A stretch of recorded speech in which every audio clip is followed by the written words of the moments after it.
Graça e paz, irmãos, boa tarde. Hoje eu vou fazer um resumo da nossa segunda aula do curso Casados para Sempre. Tema: uma só carne. A criação de uma só carne é encontrada em Gênesis. Gênesis 1:27 nos diz assim: criou Deus, pois, o homem à sua imagem. A imagem de Deus o criou, homem e mulher os criou. Gênesis 5:2 nos diz assim: homem e mulher os criou e os abençoou, e lhes chamou pelo nome de Adão, no dia em que foram criados. Deus chamou de Adão os dois que se tornaram um. Adão e Eva foram criados para se completarem. Homem e mulher foram criados com habilidades diferentes para se completarem. Infelizmente, em muitos relacionamentos, em muitos matrimônios, nós vemos marido e mulher se competindo. Mas Deus nos criou para termos unidade, para nos completar. Ele nos criou com habilidades diferentes.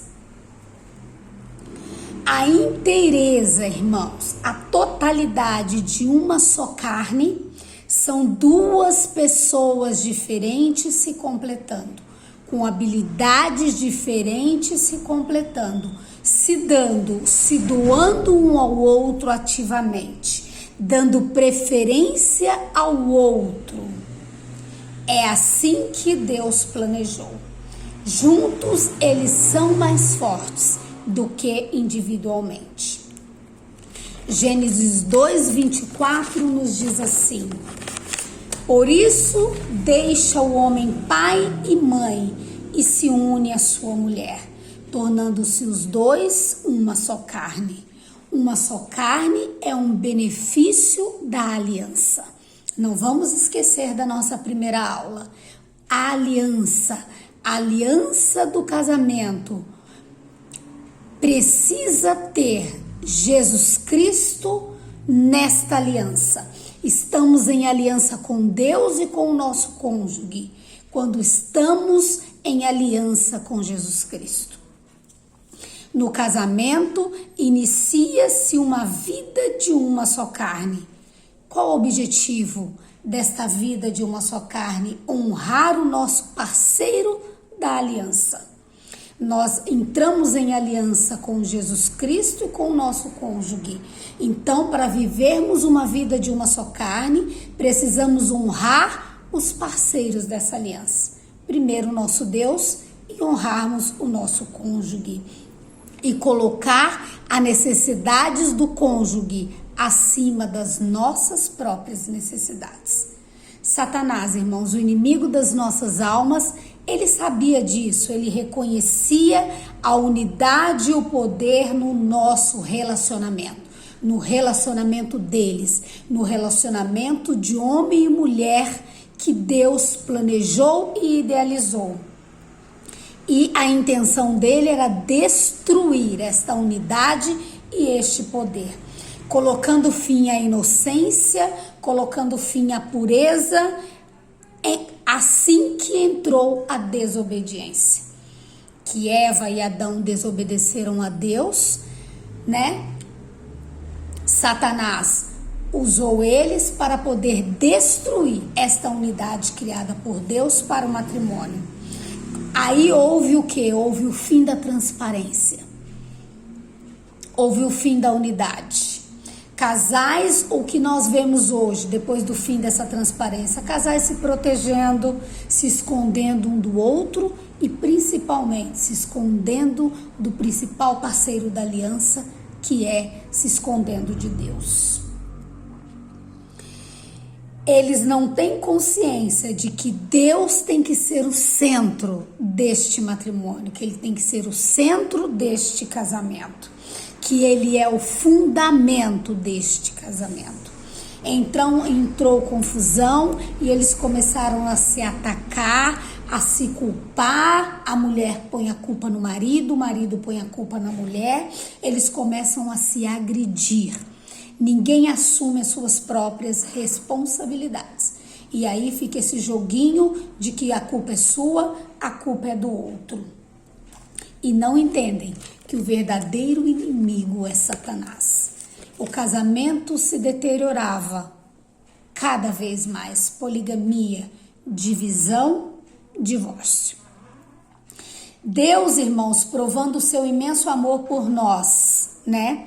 Deu o seu único filho, seu filho unigênito, Jesus Cristo, para que através da sua vida, da redenção em Jesus, o relacionamento original do homem e da mulher, idealizado por Deus, que havia se perdido, pudesse retornar às nossas vidas. Romanos 5,18 nos diz assim: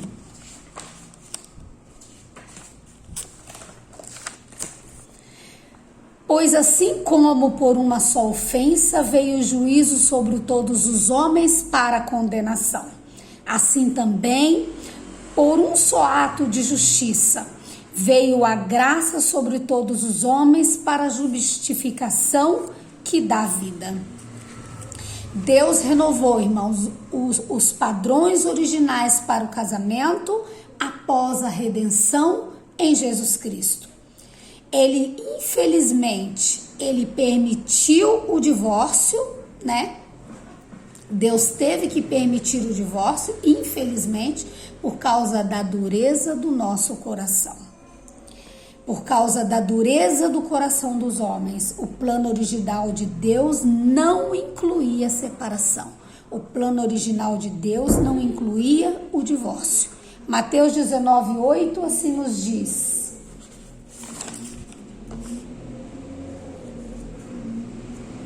respondeu-lhe Jesus: por causa da dureza do vosso coração é que Moisés vos permitiu repudiar vossa mulher. Entretanto, não foi assim desde o princípio. Romanos 7:3 nos diz assim: de sorte que será considerada adúltera se, vivendo ainda o marido, unir-se com outro homem. Porém, se morrer o marido, estará livre da lei e não será adúltera se contrair novas núpcias. Lucas 16:18 nos diz assim: quem repudiar sua mulher e casar com outra comete adultério, e aquele que casa com mulher repudiada pelo marido também comete adultério. Marcos 10:11-12 nos diz assim: e ele lhes disse: quem repudiar sua mulher e casar com outra comete adultério contra aquela. E se ela repudiar seu marido e casar com outro, comete adultério. Se você, irmão, já experimentou o divórcio e o novo casamento como cristão, deve arrepender-se e pedir perdão a Deus.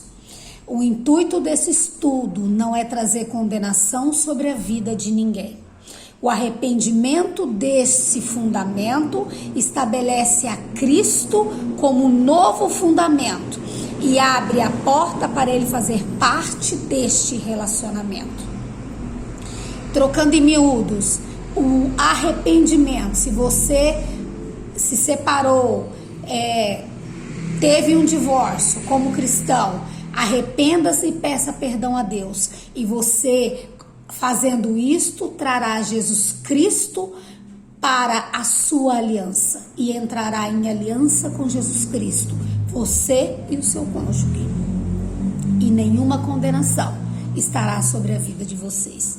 Só em Cristo, irmãos, teremos plenitude para o nosso casamento, porque somente Ele comprou aquilo que havia sido perdido por Adão e Eva. Amém, irmãos? Glória a Jesus Cristo, grande Deus. Fiquem com Jesus Cristo. Um abraço.